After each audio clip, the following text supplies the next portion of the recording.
Welcome back to Gun&ShotTV. This is Chris, and today I was going to be talking about some Berettas.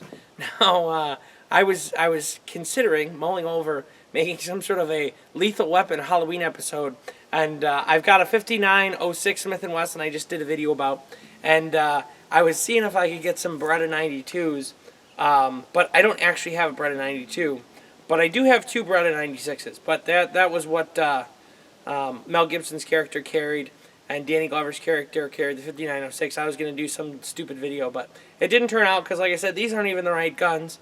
And really, it would have just been me saying, I'm too old for this shit, and shooting the 5906, and then maybe shooting a 92 and closing my eyes, similar to Mel Gibson does in the firing range scene, which I think is hilarious. But anyways, since I don't have that, I've got two Beretta 96s, and I figured I'd talk about those and shoot some rounds downrange. The Beretta 96 is the 40 caliber version of the Beretta 92, which in 9mm is the gun that we adopted as the M9. Pretty standard service pistol. Everybody's familiar with it. It replaced the 1911. What a lot of people don't realize is the unique locking system it has. Actually, I mean, you know, it has some roots in World War II. The 1911 we carried in World War II. I think everyone is familiar with the 1911. This is a commercial Colt, but you know, this gun, we carried it.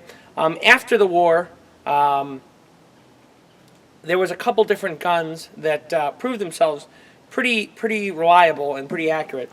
And so after the war, some people cribbed some design ideas. This is a Walther P38, and it's actually got this unique toggle link locking block system.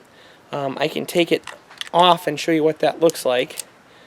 You pull the slide back and you flip this lever forward and then pull the trigger and the slide comes off. If you have the magazine out, take the magazine out.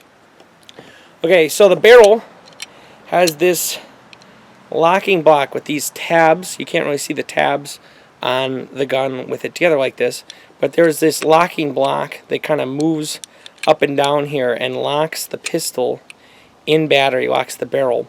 So that design was kind of unique. It also has this alloy frame here. Put it back together. You got to make sure the locking block is down. And then you got to pull the slide back here, flip the takedown lever, and we're back together. So in 1951, Beretta took some designs and they came out with their M1951 pistol. It used the same locking system as the P38, and let me show you that. This is a Beretta 96. Once we get it off, you'll see it's got that same locking system, a little bit different spring setup, but the same system with how the barrel toggles to lock. So their 1951 pistol, they copied that, and I think it was 1972 they came out with the Beretta 92. And there's different versions of the 92. Obviously, there's different versions of even the 96. There's a bunch of different alternatives you can run into for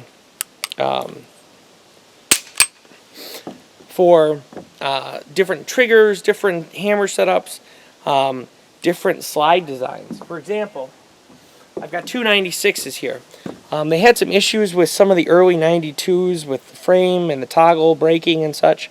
So they came out with a revised, thicker, this one is called the Brigadier 96D version, where it's actually got this reinforced slide to keep it from breaking and possibly coming off the back here. So that's a difference. These two, this one is your standard double action, single action. This one is a double action only. This one is a marked, I think it's Pennsylvania State Police gun. So it's single, or it's double action only. When I pull the trigger, the hammer comes back, and that's it. There is no safety on the slide, anything. It's just double action only.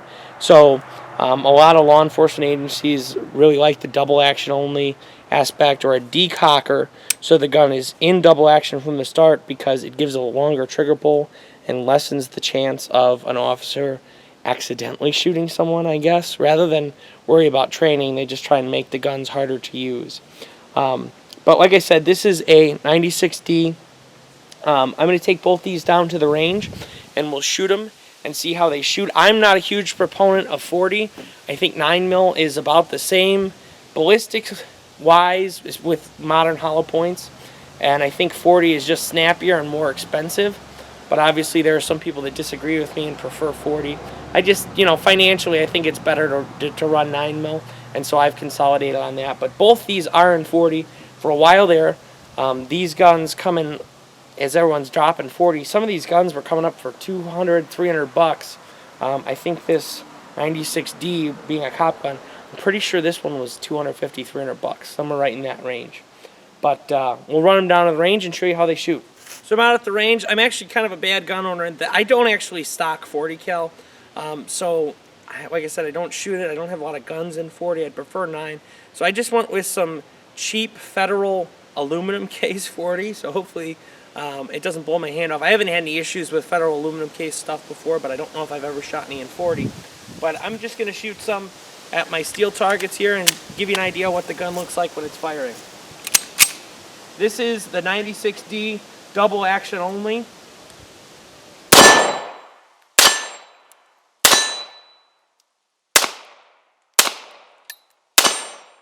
So it's kind of funny, it's got kind of a long reset, something I'm not used to. Being double action only, you have to let the hammer, or let the trigger go all the way forward to catch that hammer and reset it.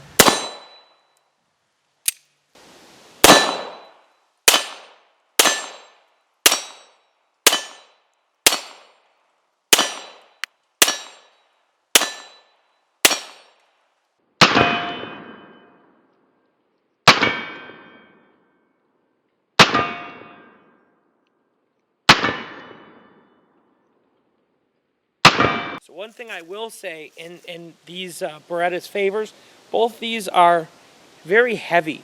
And I find when shooting 40 in a polymer gun, the recoil is a little bit, not unmanageable, but it's, like I said, it's a little bit more brisk. That's why I'm not a big fan of 40. But these with the larger grips that they have and the heavier frames are actually pretty soft shooting in 40. And I'm aware I'm shooting the aluminum case stuff and it's probably not quite as hot as some of the hot plus B type 40 stuff. But I'm surprised pleasantly shooting these. These shoot much better than any other gun that I've shot 40 in. So maybe there's something to these Berettas.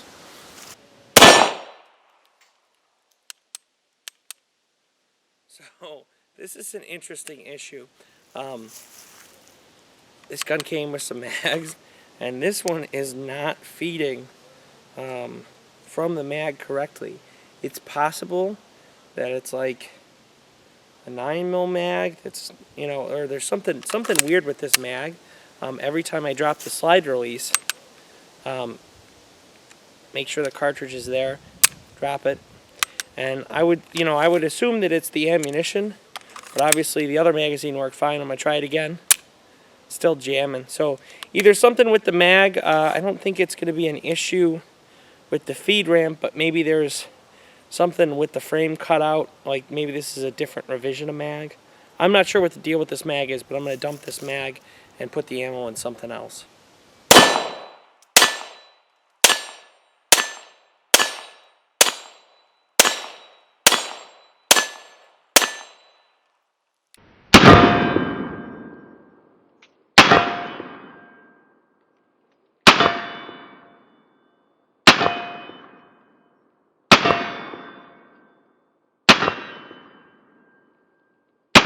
So I've got my 2 pumpkins here. We're going to see if I can hit them. I'm not the best shot, like I said, but I should be okay.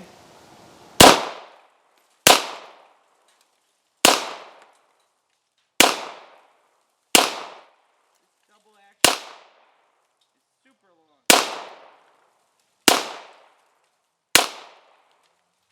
I don't know if I'm actually... I think that the pull is so long and heavy, and it's not terribly heavy, but I'm just not used to it. But I'm actually pulling the gun up, or moving how I'm holding the gun, or pulling the gun down maybe. I found that when I aimed a little high, I was hitting, but when I was just aiming dead on, I was way off. But that's probably my issue rather than the gun. And here I've got the plain double action, single action 96. Hopefully this one I'll be a little more accurate with.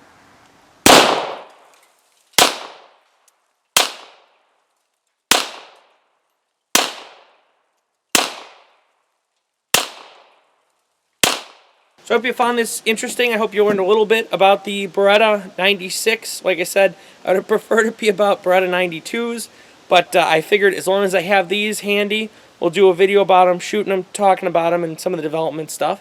So like I said, I hope you learned a little bit more, and thanks for watching. Have a great day.